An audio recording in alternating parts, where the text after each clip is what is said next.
All right, friends, I am so excited to have this episode.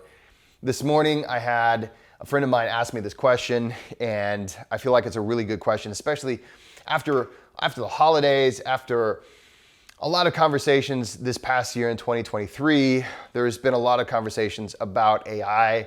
So we're gonna talk about AI. We're gonna do some breath work. I'm gonna take you through a language of breath exercise. I think you're really gonna like this one. This is one that I use when I train breath workers in my breathworker school. If you're interested in that, there's more information below. But it's also something that I use a lot of times to really help a person understand some of the most foundational elements of the language of breath, how to get really inside. And by the way, hey, take a look at this, new merch. All right. Now I'm just testing this out. So do you like this? Is this nice? You like it? I think I've got it kind of crooked. So whenever I go like this, I think this is actually the way it's supposed to be. So I'm testing out some merchandise. I thought I'd wear it on this episode. Today, I'm also going to be starting with some kava. I have a favorite brand of kava, and I think we have a coupon code and a link down below. And people give me all kinds of crap about whenever I give you a coupon code, because they say, oh, I'm not going to trust him about this. Anybody that's got a link, I'm never going to trust him. My friends, why do you think I like that brand? When I like the brand, I say, hey, brand, I like your brand. I want to share it with people and give them a discount. So this is Drink Root. I really like Drink Root. And the biggest reason I like Drink Root is because they make an instant version. Now they also make kava, like the traditional kava, and I strain my traditional kava. I do a whole thing.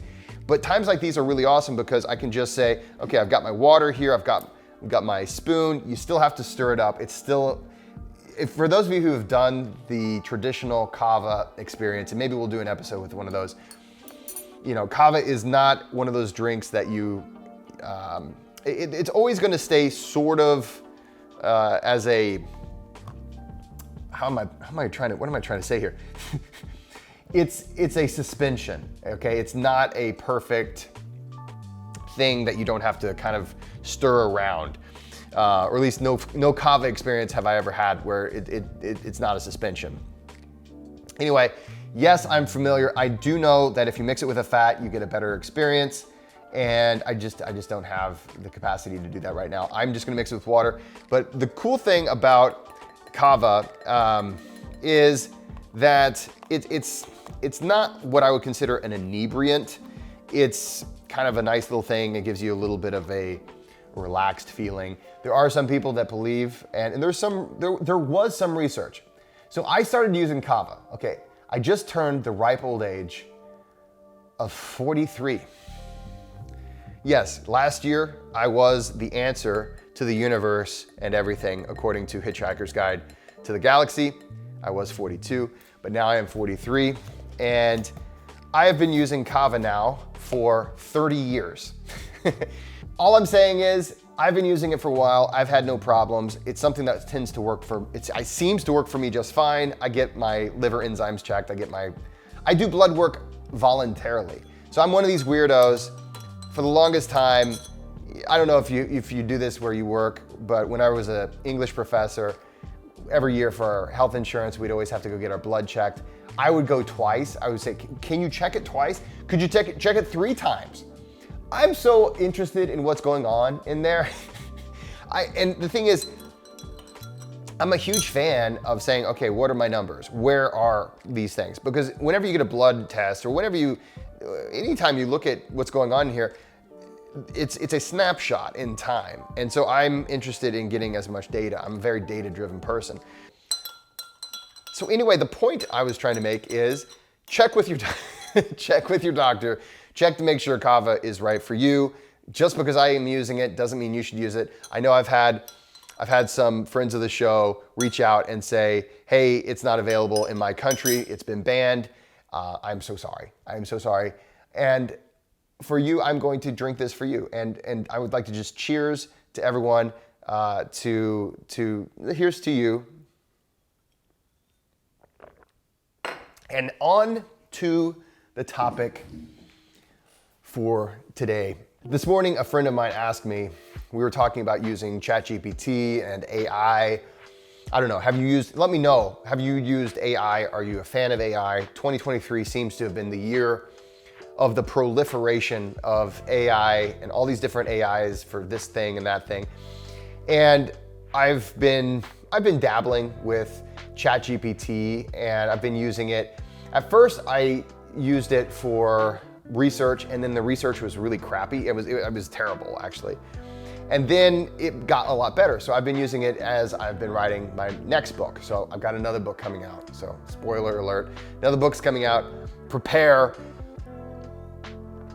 And ultimately this book is a practical guide to cold training. It's just that I've pretty much rewritten like half of it. I've updated the science, I've updated a lot of things, and my views on cold training have changed since I published my ebook in 2019, and I updated it the year following, which was 2020. So my views on cold training have changed significantly since then. If you'd like me to talk more about that on an episode, just let me know in the comments below, and I'd be happy to do an episode on that. But overall, ChatGPT and all these AIs, they seem to be doing a pretty good job, I should say, not incredibly good, but a pretty good job of emulating how we use language. And my friend, he said, okay, let's just imagine, he said, my grandfather wrote my grandmother all of these handwritten notes, from whenever he was in the war. Imagine if he would have just used ChatGPT to create, those things. Would it have meant as much? Well, obviously no. like the heartfeltness, the handwrittenness of the message, the originality obviously means more than ChatGPT does. And I gotta say, there's a lot of people who are writing books using AI now, which I find to be, as a person who writes books, I find to be completely offensive. And honestly, I would never do it. For instance, this one here. So this one is The Language of Breath. This one is, some very original ideas. I'm gonna pat myself on the shoulder, but I will say that the ideas in this book, so I really do feel like I break new ground in the field of breathwork. And it's after putting things together that other people had put together. It's not like I invented all of this stuff, right? But I did put it together in a unique way that I feel moves the field forward. And I don't see AI doing that. There was a program that I was looking at the other day. Someone sent it to me, and it was literally an AI that would write a book for you, 35,000 words. Now, just so you know, this book here is about, I think this book is 60,000 words, approximately 60,000 words. 35,000 words is like maybe 150 pages, okay? So that's a pretty reasonable sized book. And it would completely write the whole book for you. You just give it some basic ideas, and then it writes the whole thing for you. And they were advertising this, and a friend of mine sent it to me. And for me, I'd be like, well, it wouldn't work because, how am I gonna get my original ideas out? It's just everything that it seems to do is pretty, it's pretty much just an amalgam of other things that have already been said.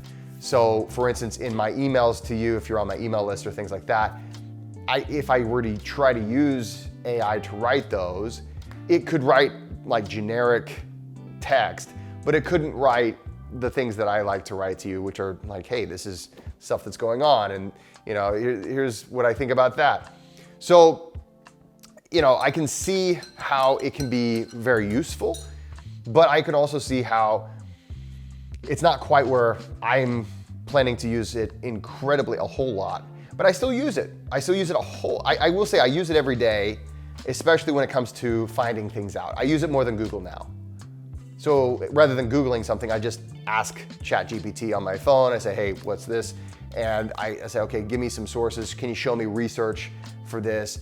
And can you, create a bibliography that might give me information in this. And then I go back and I read the studies, but I also do check with ChatGPT. I say, okay, go ahead and read this study. I think it's saying this. Is this what it's saying? And then I confer with ChatGPT. So it's a really cool tool for those things.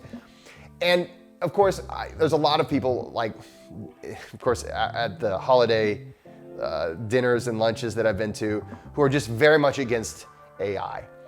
And they say it's going to lead to us getting dumber, and it's going to lead to, of course, AI is going to take over and the Terminator is going to come after us. And I don't know, maybe that is true. Who knows? But I will say this, every time, in my lifetime, I've seen a few leaps forward in technology. I saw the advent of the internet as it is today. So I remember before the internet. 43 years old, kids. So whenever I was a kid, like, we had encyclopedias. Like, there was a person that came to your door and sold you encyclopedias, first of all. That would be weird today. But so you had encyclopedias, and that was how you Googled. And, whenever we started the internet, we'd have floppy disks that would give you so many minutes on America Online. And that's how you got on the internet. So a lot of people saw the internet as this awful thing. Obviously, hey, this is how we're getting to hang out today. And so I don't see it as this awful thing. I think we realize it can be used for bad things, but it's something, it's just like any tool. It can be used for bad things. It can be used for good things.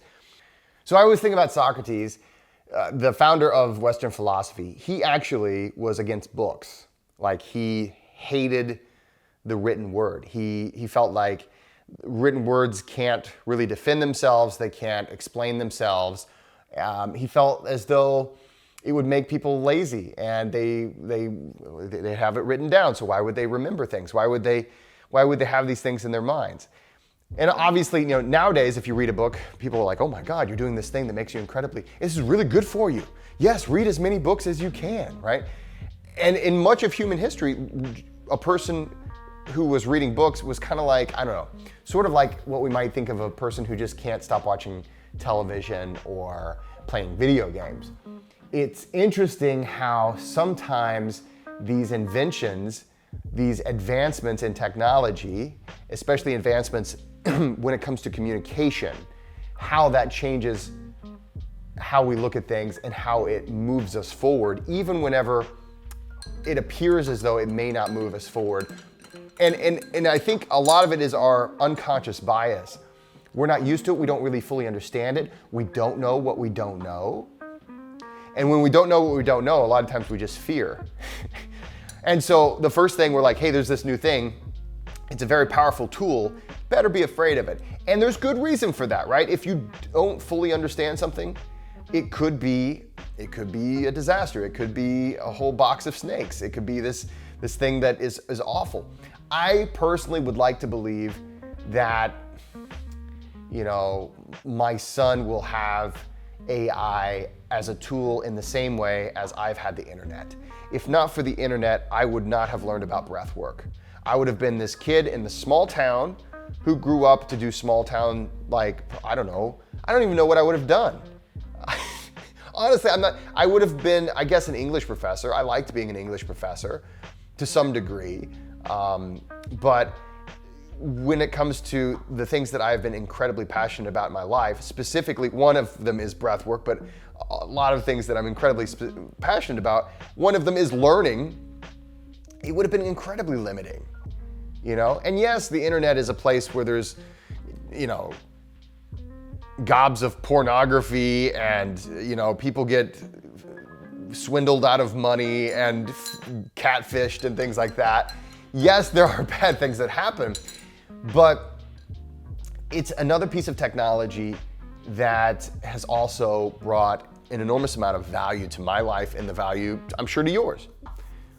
So I'm hopeful.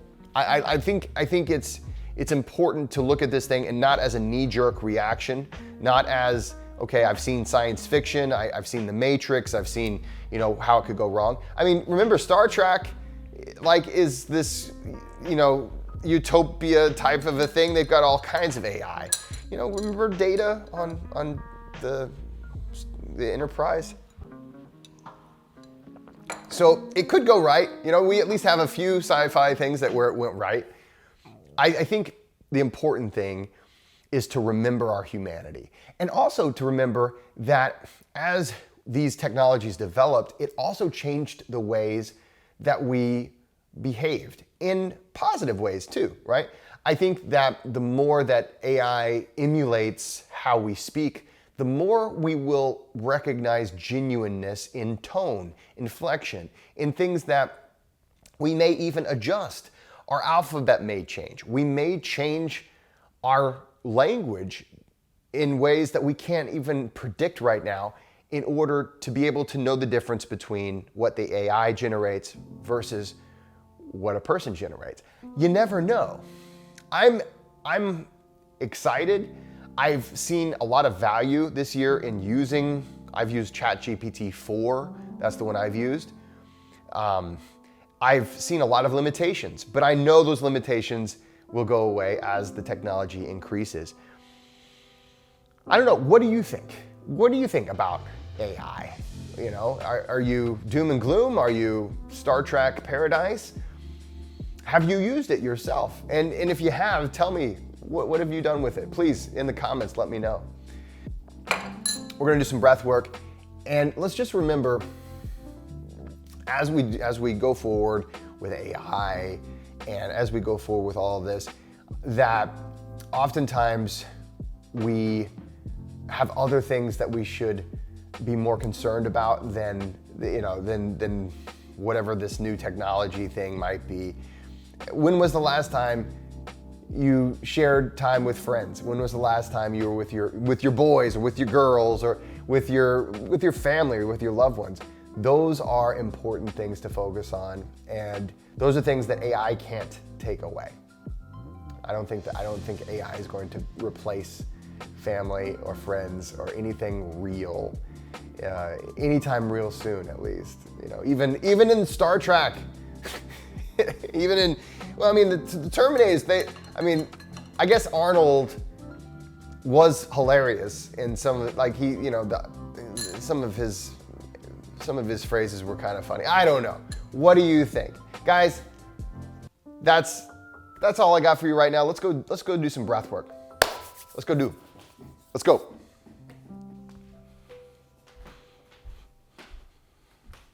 All right, welcome to the studio. Let's do some breath, and we're going to be practicing language of breath because it's all language of breath, guys. It's all speaking between the conscious and the unconscious.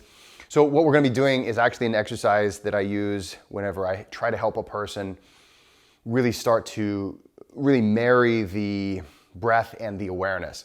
We understand that the breath part of breath work is very important, but equally, probably more important than that is the interoceptive part, the self-awareness part. And oftentimes we overlook that. So this is an exercise that I use. I also use this whenever I have clients. We also use it in the Language of Breath Breathworker School. So if you want to become certified, this is one of the techniques that we use to really help a person become more in tune with their internal awareness. Now, oftentimes we have some lessons, we always have a lot of lessons that we do before we get to this point, but let's just have fun with it, guys. And hey, we're in the studio, you're here with me, we're just hanging out. Let's do some breath. So what I want you to do is go ahead and close your eyes and become aware of your breathing. And what we're going to do is we're going to take as deep of a breath as we can. Whenever I tell you, you're going to take a nice, deep, full breath. And as you do, I want you to start with your awareness at the very lowest vertebrae, so right there at your bum, okay? And as you inhale, you're going to bring that awareness up vertebrae by vertebrae all the way until it gets to your head, so that by the time you have full lungs, you will have your awareness only up here in the head, okay? And then we're going to exhale, and then as we exhale, you're going to allow that awareness to come down vertebrae by vertebrae all the way down to your tailbone, so that by the time you've exhaled that breath, your awareness is in your tailbone. So we're just going to start nice and slow. And here's the thing. What I want you to do is really, really observe, because oftentimes, go ahead and begin. So let's take a deep breath in, nice and slow. And what you're going to notice, keep doing it. I'm going to talk to you as you do this, because hey, I'm a breath coach. I can't help myself. So just keep going back and forth on the inhale all the way to full lungs, bringing that awareness to the top of your head.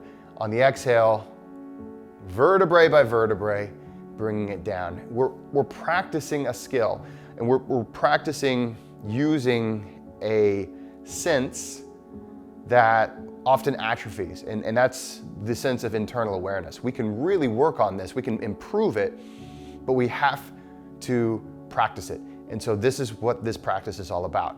Nice and slow, vertebrae by vertebrae. And what you're going to notice, likely, so what most people notice is that there will come a part, there's a part in there where for some reason it's difficult. It's like, okay, I felt it, I was perfect, and then, oh, wait a minute, I skipped up here. Okay, don't judge yourself, don't be hard on yourself, just be aware of it. So pulling your awareness up with your breath, go slow as you need to go. And this is something we're going to speed up here in just a minute, but I want you never ever to go any faster than what you can actually observe, the inhale and the exhale. So keep on going. This is also something we do a lot of variations with, and we have a lot of fun with this in the Breath Club. So you can check out the links below in the Breath Club. But this is a really foundational exercise that you can have a lot of fun with, and you're going to benefit a lot from as you go forward with emotional intelligence, with basically it's an amazing thing, and it's incredibly simple, and it doesn't seem to be doing anything maybe at first. You've never tried it before, but trust me, just keep doing it. In pulling your awareness from your tailbone all the way up to your head, so that by the time you have full lungs, you've got your awareness only up in your head. We're not spreading our awareness around.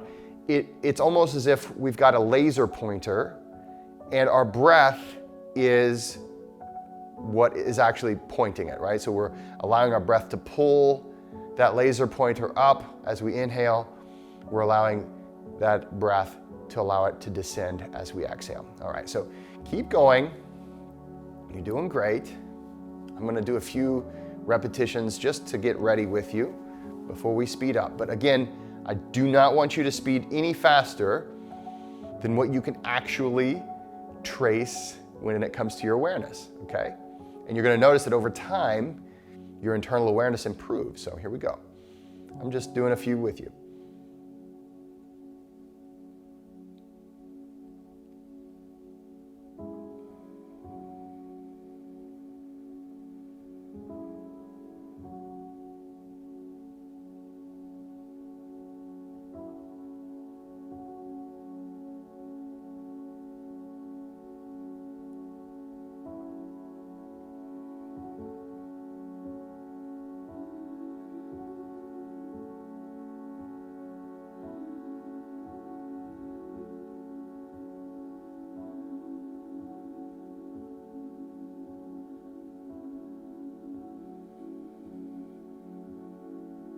Now, you can put in the comments, I'd love to know where is on your spine that you might have a gap. Is it in your lumbar spine, thoracic spine? Is it where is it? You know, is it in your neck? Is that where it's like, man, it was really difficult to focus there? A lot of people have keep doing it, by the way.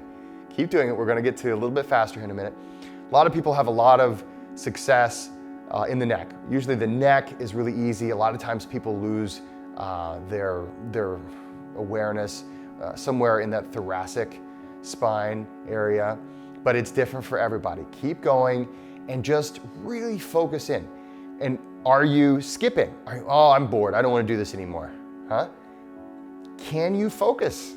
This is an exercise. This is not just a, oh, hey, let's just kind of not do anything. This is something to help increase your capabilities, improve your sensitivity and your internal awareness. And there's all kinds of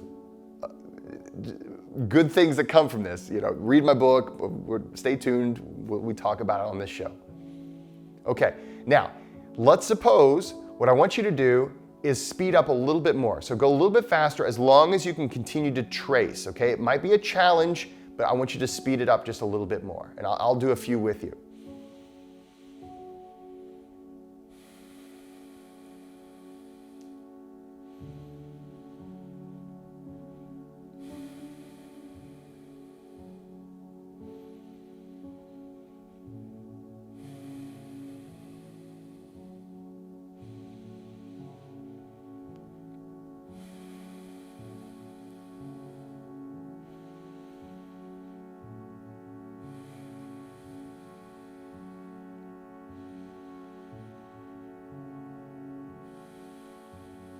All right, now if you can go a little bit faster, go a little bit faster. If not, don't. Just continue on that pace. See if you can edge just a little bit faster, that's fine.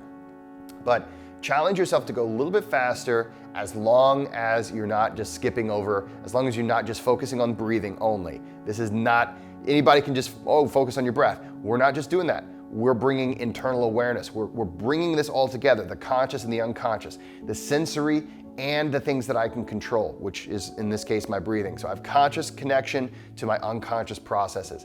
So go as fast as you feel maybe like you can, and just go slower and a little bit slowly go faster, I guess, is kind of a funny way to say it, but just slowly go faster, slowly increase your speed, however you want to put it. But see how fast you can go while still maintaining exact laser-pointed awareness in your spine. And I'll do a little bit with you here. So I'm going to start slow and I'm going to go a little bit faster.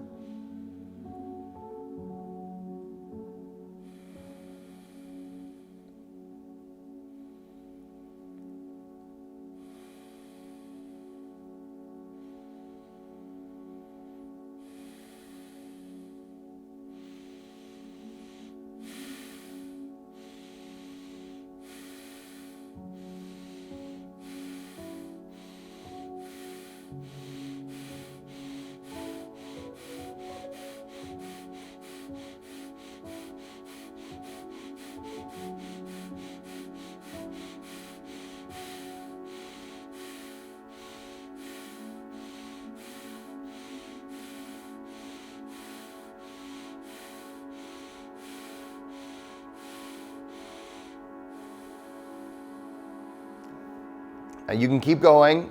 Just, I'm speaking to you. I'm here. I'm your friend. We're hanging out at the Breath studio, just kind of relaxing, really kind of playing around with this amazing thing that is this team of conscious and unconscious processes.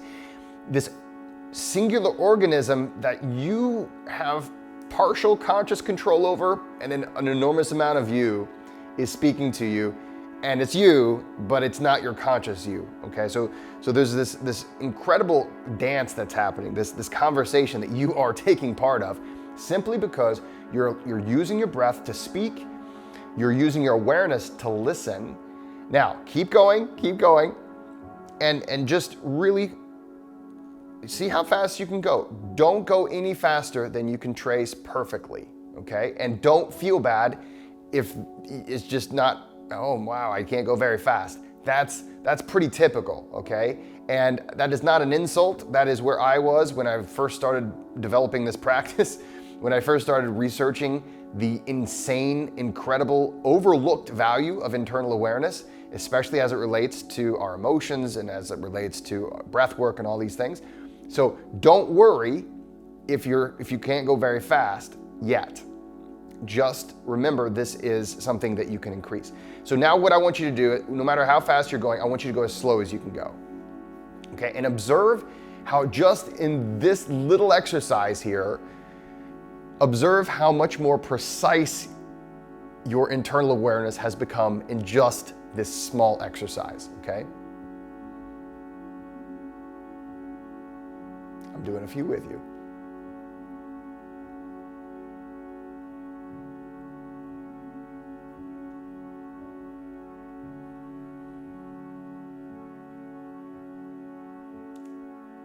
Go even slower if you can. Go as slow as you can go and observe the laser precision.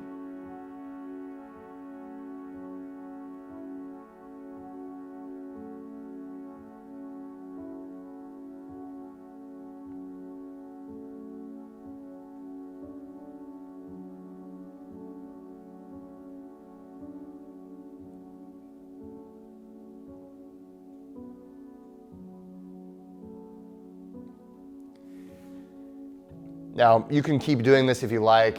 Hey, we only have so much video that we're gonna do today. But hey, we're hanging out in the studio. I want you to understand some of the things that I work with whenever I'm working with Language of Breath. A lot of times it all seems like it's the same stuff, and it's not. What we're doing in Language of Breath is really starting to work with this internal sense of awareness. Now, what we've done today, it's like, well, hey, what am I doing? Well, all we did was sharpen that internal sense of awareness. We use that internal sense of awareness as we speak and as we listen. And so what we're doing today is an amazing, fun exercise. You probably feel pretty good. It feels really blissful. I always get just a beautiful, profound sense of ease and calmness when I practice this. So that in itself is a beautiful thing. But as you improve your internal sense of awareness, you'll become more aware of your sense of calm and your sense of ease. So I encourage you, hey, if you want to come back to this video anytime you want to, go ahead. You can take our online course if you want to learn the Language of Breath. You can read my book and all those things. If you want to teach this, if you want to really, really dial in, you can also certify with us. But you don't have to do any of those things. You can simply say, hey, guess what? I want to be more in touch, in tune with my whole self. Not just my conscious thinking self, but my unconscious parts, which is the vast majority of who I am and what I am. All this intelligence that makes up this beautiful thing that is called the human organism. So guys, I want to thank you so much for being here. Thanks for hanging out with me. This is the place to hang out. If you're into breath work, if you're into just thinking about things and being curious about what are we even doing here? All these things. I appreciate it. Feel free to comment below if you have questions or topics you'd like me to cover in the future. And my friends, as always, go out there and be kind to others.